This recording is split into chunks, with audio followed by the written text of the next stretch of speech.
Hello, good evening. Welcome to our Wednesday night episode of Brett's Old Time Radio Show. And welcome to my home here in beautiful Lyme Bay where the sun's been shining. It's been a lovely day overall, can't complain. Thank you for joining us once again for our regular late night visit to those dusty studio archives of old time radio shows right here at my home on the south coast of the United Kingdom. I'm Brett, I'm your host for our Nighttime podcast. Welcome to another episode. How you doing? How's everything going with you? Are you all right? Good. I'm so happy to hear that you're okay and to hear that everything's working out for you. Now, do, if you'd like to, drop me a line. We've got a load of social media. Facebook, Instagram and YouTube. They're all called Brett's Old Time Radio Show. And, I'd love it if you could give us a little follow. Give us maybe drop us a line and say hello. Would be even better. We've got a supporter page at patreon.com/Sunday Night Mystery. Now then, time for another adventure in Egypt and the Cafe Tambourine. It's an episode of Rocky Jordan, first broadcast 25th of June 1950. This one's called Dilemma. Now, Del Monte Foods brings you a world of adventure with Rocky Jordan.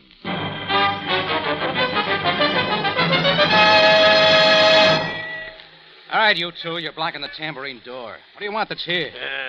Like the Sphinx, Juba does not speak. Then you tell her to move along. You're bad for business. The streets are for those of Cairo. We stand here by our own right. Not when you scare away the customers. Take it to the other side of the street. Now, go on. Like the eternal Sphinx, Juba does not move. Look, you're not just sightseeing. What brings you?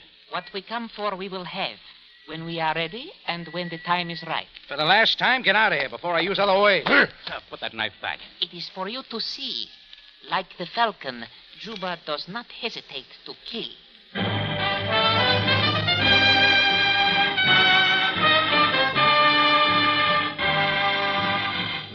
Del Monte, the brand you trust for flavor in so many good foods. Yes, Del Monte, the best-liked brand of canned fruits and vegetables in the whole wide world, takes you now to the Cafe Tambourine in Cairo, gateway to the ancient East, where modern adventure and intrigue unfold against a backdrop of antiquity. Tonight's Rocky Jordan story, Dilemma.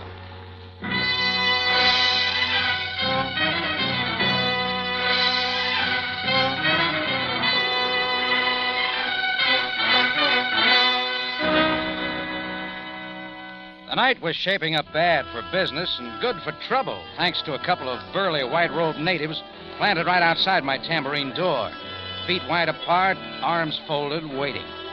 For what? They wouldn't say, and I couldn't get rid of them.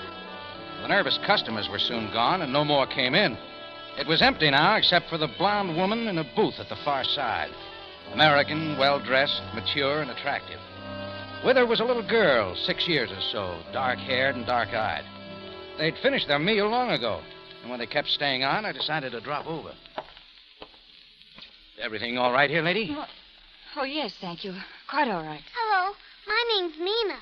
Oh, mine's Rocky Jordan. How are you, Mina? I'm fine, thank you. Mother's taking me back to New York. Aren't you, Mother? Shh. Yes, darling. When are we going? I explained everything to you, Mina. Not until tomorrow. Nursie said I would like Cairo. But I think I like New York better. Don't you, mister? Well, I guess they both have their points. You're American, aren't you? That's right. I see. Then maybe... Nursie showed me the pyramids, Mother, and the Nile River. She told me all about Egypt and about Cleopatra. Do you know how Cleopatra got in to see Caesar? Hush, darling, please. You mustn't talk so much. And her rug. Look, if those two natives out front concern you, I'll see that you get away safely. Natives? Oh, I really hadn't noticed. Oh, no, I'm sure you don't have to bother. Well, then maybe I can get you some more coffee. Oh, yes, if you don't mind, a little... Mr. Jordan? Yeah? I just remembered an errand. Would you mind watching Mina for a moment or two? Mother, where are you going? I'll be right back. And listen, stay right here. Stay here for Mother. Promise me. I promise. But, Mother... Goodbye, Mina. Be a good girl, darling. Oh, just a minute, lady. This is no place to leave a kid. I'm sure she'll be all right with you. Thank you, Mr. Jordan. Lady! She hurried to the door, made it out, and was gone. I didn't like it, but how do you stop somebody like that? After an hour's waiting, I'd begun to wish I had stopped her. Mina wasn't any trouble, sound asleep now in the booth where she'd been left. When another hour had gone by, I knew something was wrong. I told Chris, my bartender, to lock up. Then I carried Mina to the cot in my office, picked up the phone for a call to headquarters. Rocky! Come out here, Rocky! I had the door open and was out into the cafe when the movement from the side and behind was too quick. Look out, Rocky! A silken cord dropped tight around my neck. Do not move, sir, and you are safe. So now the two natives were inside, joined by a third who held Chris backed up to the bar at knife point. Now, Juba, get the child and take her carefully away. Keep away from her, Juba. Silence! We do not wish to wake the child. Hurry, Juba, and carry her gently. You know what this will get you. Not what the meddling Americani thinks. Where's the mother now? Who sent you? Good, Juba. The child still sleeps. Go now and deliver her quickly. And you, Effendi, you will be wise to remain here in your tambourine and to forget. He yanked the cord tightly for a second, then let go. And by the time I had my breath back, he and his knife boy were out and gone. Rocky! They ran east up the... I got to the sidewalk, but didn't follow their decoy. Far down the hill the other way, the figure of Juba passed under a dim streetlight and round the corner. That's the way I went. When I turned the corner, he was out of sight. A familiar newsboy pointed down the Sharia Lagoon, and I kept going, till I spotted Juba again as he turned into the court of a white house near the Nile. I didn't let up till I was through the court and slamming at the door. I got a quick answer. All right, don't try the knife, Juba. I'm coming in. Juba! Who's there? I saw him standing beneath an archway in the hall, a tall, gaunt man wearing a closely clipped black beard and the fez of the upper-class Egyptian. He motioned Juba to the side. Why do you enter my house in this manner?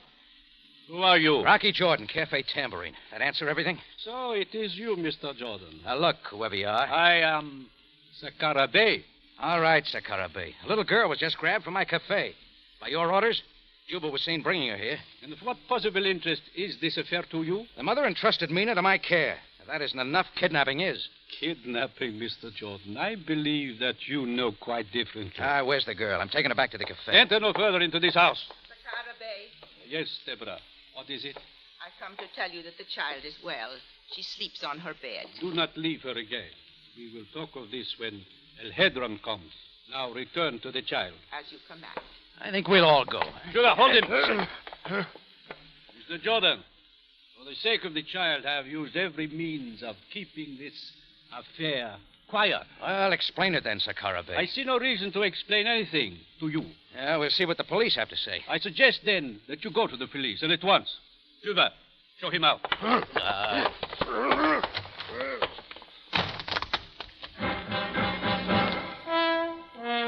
Well, Juba took that round. And trying to get in the house again wouldn't do me or the girl any good. Anyhow, now that I knew where Mina was, the rest was up to the police.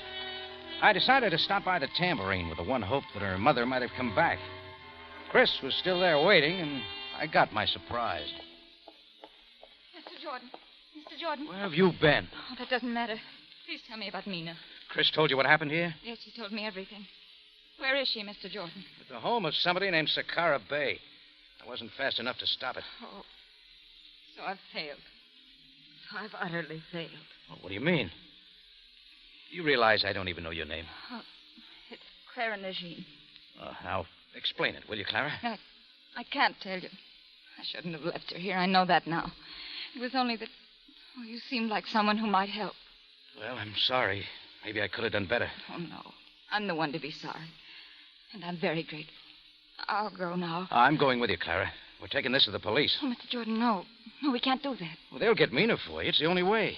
No, you don't understand. Please, for Mina's sake and mine, don't mention this to anyone. Look, Sakara Bay said it wasn't kidnapping. If he's right, just what was it? I can't explain now. I don't want you drawn into this. Perhaps later I can write and explain. Oh, please leave the police out of it. Clara, is Mina really your daughter? Oh, yes. Oh, yes, of course she is.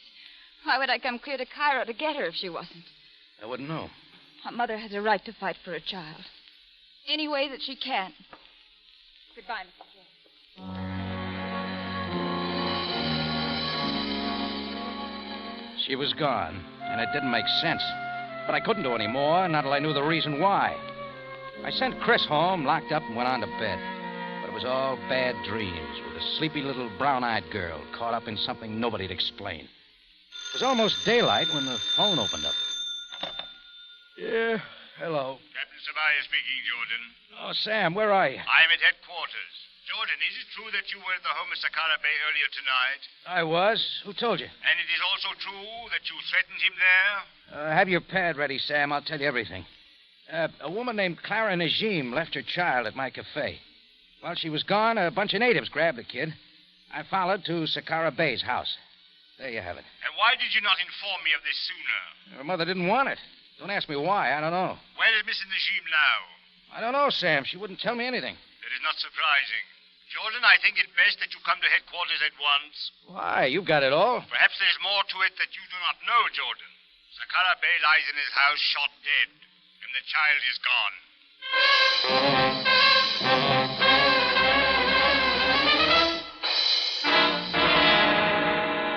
Del Monte Foods is presenting tonight's adventure with Rocky Jordan.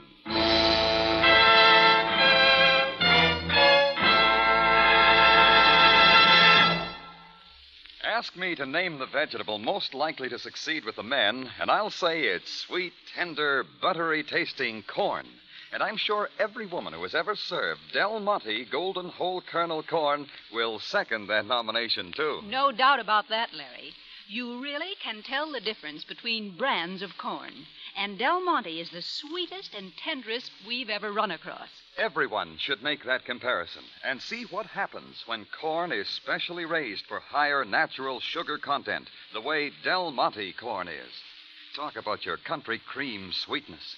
And Del Monte keeps a careful eye on rich, hearty flavor. Makes a point of very thin-skinned kernels, besides, for melting tenderness. All that means Del Monte corn is remarkably good. Wonderful to eat just plain, and a pleasure to use in your favorite corn recipes, too. Well, Del Monte corn is certainly the quickest, easiest way I know to enjoy real summer corn flavor. And it's thrifty, too, friends. A fine value. Next time, ask your grocer for Del Monte vacuum-packed golden whole kernel corn.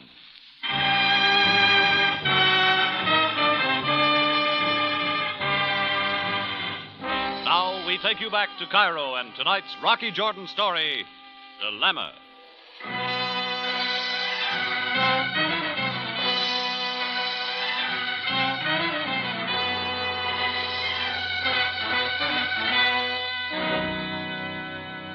I could have guessed it wasn't over for me when I saw Clara Najim last.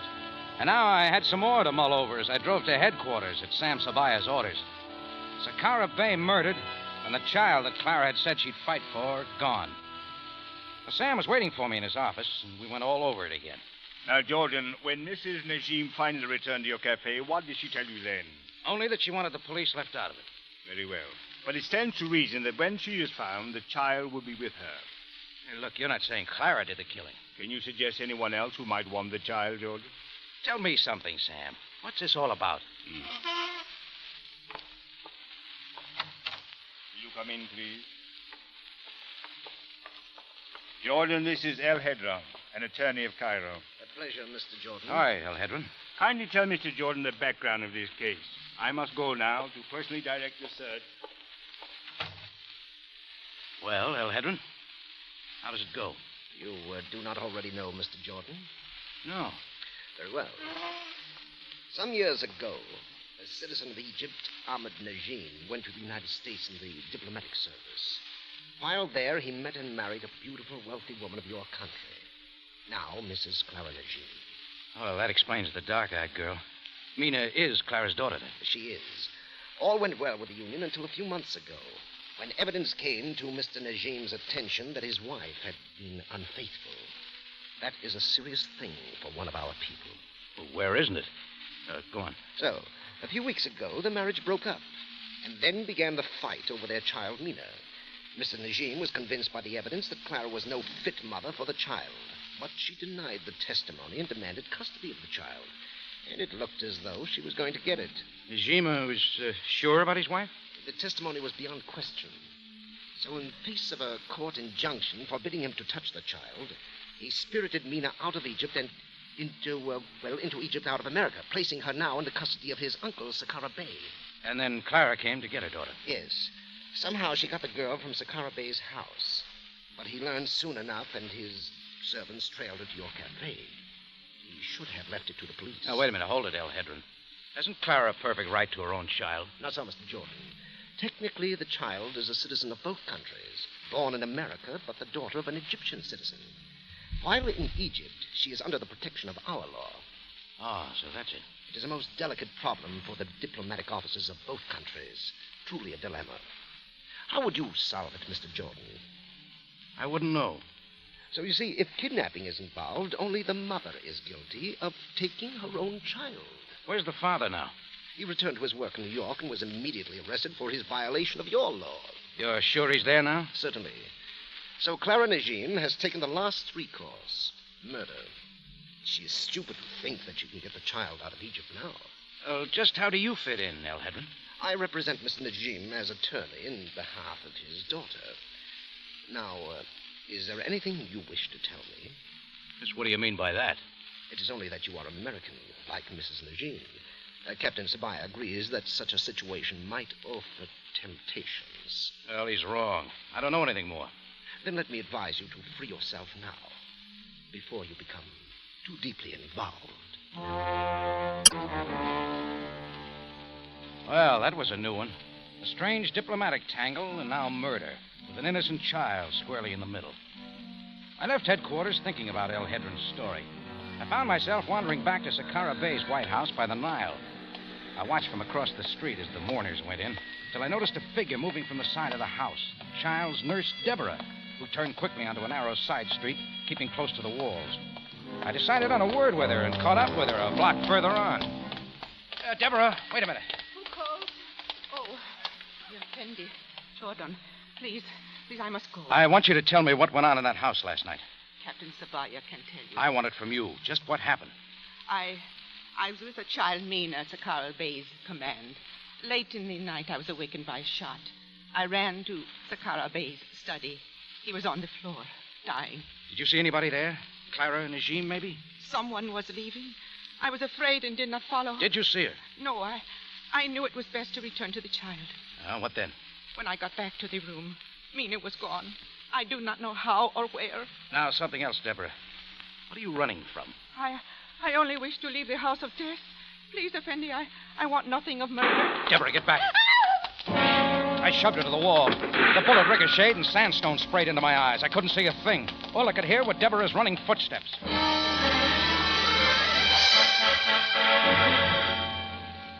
By the time I could clear my sight, Deborah was gone.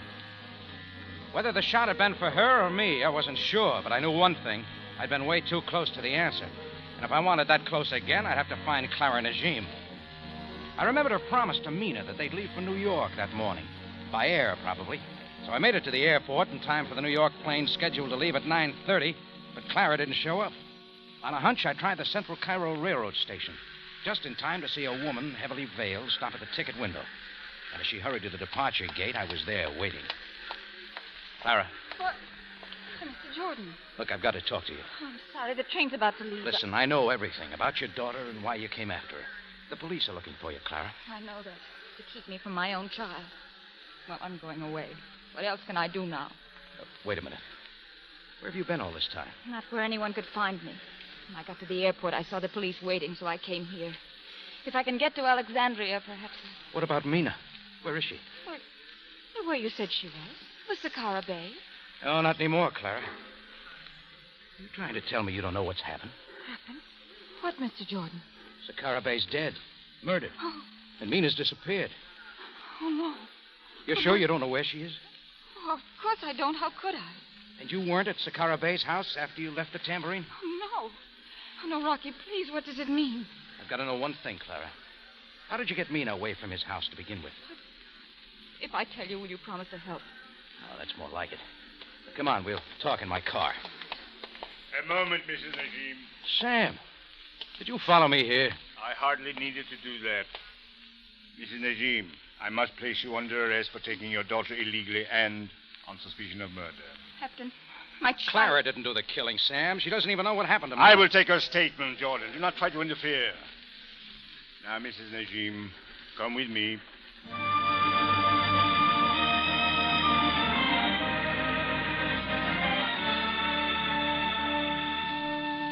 Sam took her away, and the last I saw was Clara's white face looking back. I knew she expected me to do something. But what? Find the nurse hiding or held somewhere in Cairo? That wouldn't be easy. I drove back to the Tambourine trying to figure where Mina could be and got nothing. I parked my car in back and went in the office door. Rocky? Chris, what are you doing on the floor? Rocky, you just missed it. Missed what, Chris? You all right? Yeah, I guess so. I made the mistake of leaving the back door unlocked. A bunch of natives came in again. They just left? Yeah. Last I knew, they were slamming up around your room. Must have left but a roof. Come on, let's have a look.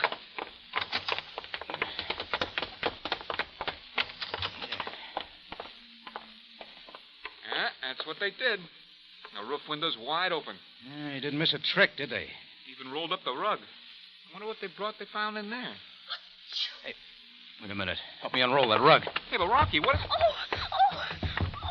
Mina, Hello, Mr. Jordan. how did you get up here, Mina? I sneaked in the back door.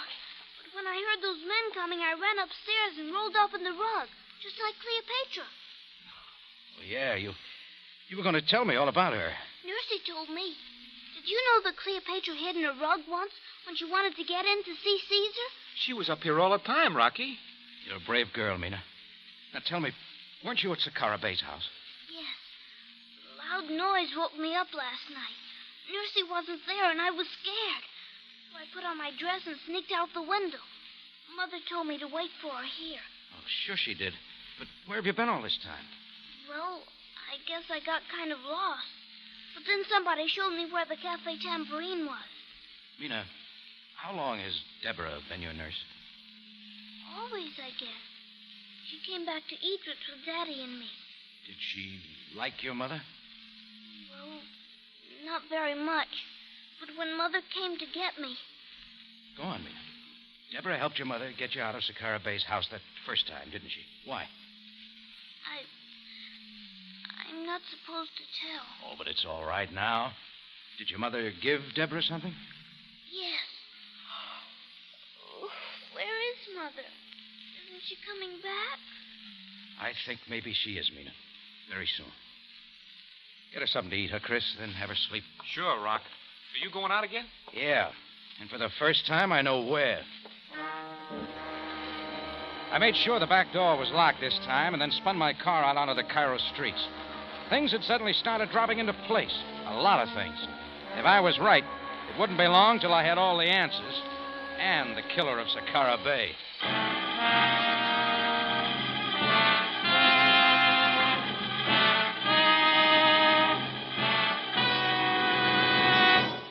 In just a moment, Rocky Jordan returns to conclude tonight's story.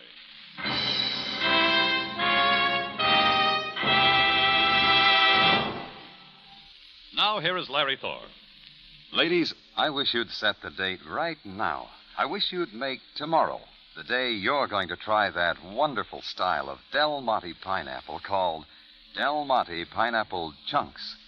These fine, big wedges of golden, juicy pineapple are just about the grandest eating that ever came your way. And now that you can buy them all over the West, there's no need to wait another day to enjoy them. They're tender, generous pieces of fruit, about 1 inch wide and 1 inch long.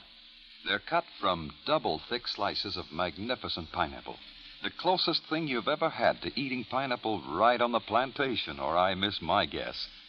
What's more, Chunks are convenience itself, ready to toss right from the can into a salad, to top off a cake, to make the best-looking gelatins ever. And for pure and simple enjoyment, well, serve Chunks just as they come, cool and refreshing, with the full, ripe, tart-sweet flavor you find in all 5 styles of Del Monte pineapple. Remember, I'm talking about Chunks. Del Monte Pineapple Chunks. They're so delicious, so different. Ask your grocer tomorrow. Back now to Rocky Jordan for the conclusion of tonight's story.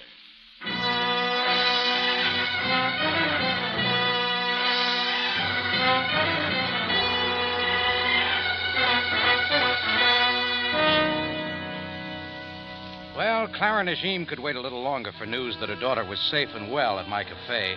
But before there was any happiness for either of them, there was more to be done. The diplomatic tangle settled, and Clara cleared of the murder charge.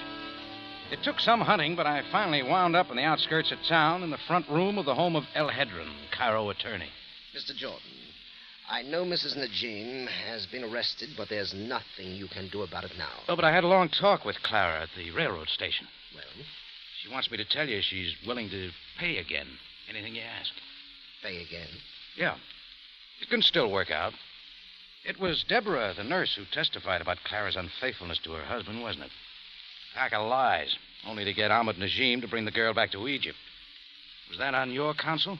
I advised such a move. Of course I did. Only somebody who knew the law could have engineered it. You knew Clara would come after the child. She's wealthy. She could pay whatever you wanted. And it was Deborah's job to turn the child over to her. How else could Clara have gotten Mina out of the Bay's house? Mr. Jordan, has Mrs. Najim told such a tale to the police? What, and ruin her last chance to get her daughter away? Oh, no. Well, come on, El Hedron. How much this time? 20, 30,000? What do you think I could do with Mrs. Najim held for murder? You hold the strings. Just get Mina out of Egypt and back to America. Anyhow, the murder charge won't stick against Clara. She didn't go back to the Bay's house last night. You seem very sure. But somebody else was there. Sakara Bay dropped the fact that you were coming. Sounded like he was going to have it out with you and Deborah.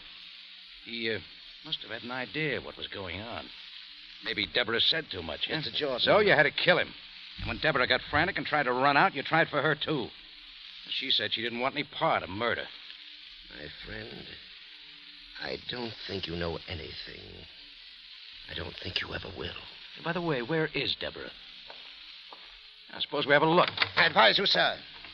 Huh? How about the study, then? Effendi, no. I thought so. It's caught up with you, huh, Deborah? Very well, Mr. Jordan. You realize that I now hold a gun. Come out, Deborah. Now that he has seen you. As you command. Deborah, will you tell the police what really happened at Sakara Bay's house? Will you tell Ahmed Najim the truth about his wife? That all you said were lies? Effendi, it is not possible. Enough, Deborah. Neither you nor Mr. Jordan will tell anyone anything.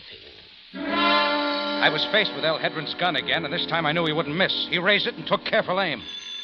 The phone held his fire, and he hesitated just long enough. I dived in under the gun. I hit him below the ribs, and he went down flat and hard. I slammed his head against the hard floor, and the gun clattered away.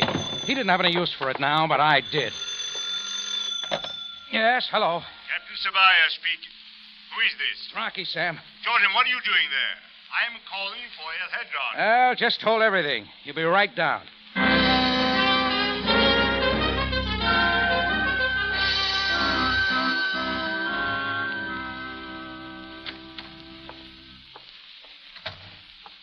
Well, Jordan, the nurse Deborah has left nothing more to be told. I knew she would. And thanks, Sam. For what, Jordan? For calling El Hedron when you did. Saved my life. As it happens, I wanted to question him. Mrs. Najim had also told me of his part in this affair. So what's with Clara now? Now that the facts are known, I do not think it likely that she will be held. The consuls of both our countries will be most happy to be done with it. Yeah, they can drop their hot potato. Oh, get word to her husband, will you? A wire is already on its way to New York. I have no doubt that Ahmed Najim will soon be reunited with his wife and brown-eyed daughter. So Mina finally gets her wish to go back to New York. Jordan, does not this thought of domestic tranquility affect you? Among my people, a man without a wife is considered... Oh, no. Don't start that again, Sam. Come on, where's the coffee?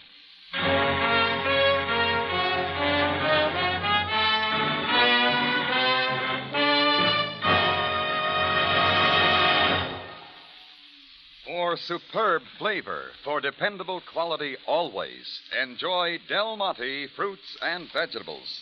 Remember, buy wisely. Buy for flavor. Buy Del Monte, the brand you trust for flavor in so many good foods.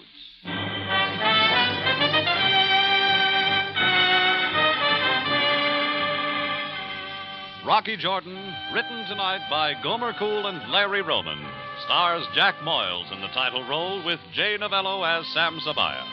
Original music is composed and conducted by Richard Arant. Rocky Jordan is produced and directed by Cliff Howell. Remember, you have a date next week at the Cafe Tambourine, same time, same station. And the story is The Dead Colleen.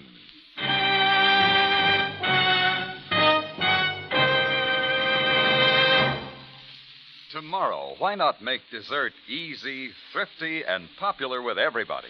Make it Del Monte Peach Halves. Mellow, tender, and juicy. Rich in summer orchard flavor. That's Del Monte, the best-liked brand of peaches in the whole wide world.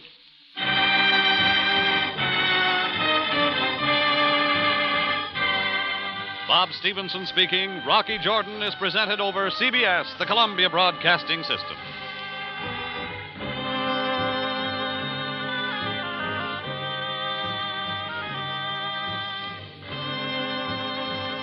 Welcome back. I hope you enjoyed our latest adventure with the brilliant Rocky Jordan. And don't forget, we'll be back tomorrow with more adventure and the tales of the Texas Rangers, going live at 5 p.m. GMT. Now, as I mentioned earlier, we've got a supporter page, patreon.com/Sunday Night Mystery. Thanks for listening. I'll be with you 7 days a week, each and every week, and I'll see you tomorrow on Brett's Old Time Radio Show. Love you. Bye. Check out our fabulous new podcast, Sunday Night Mystery, every Sunday at 3 p.m. GMT. We delve into unsolved mysteries with gripping tales, thrilling theories, and captivating investigations. From infamous cases to lesser-known mysteries, each episode promises suspense and intrigue. Join the conversation and subscribe now on your favorite podcast platform. Sunday Night Mystery, every Sunday from 3 p.m.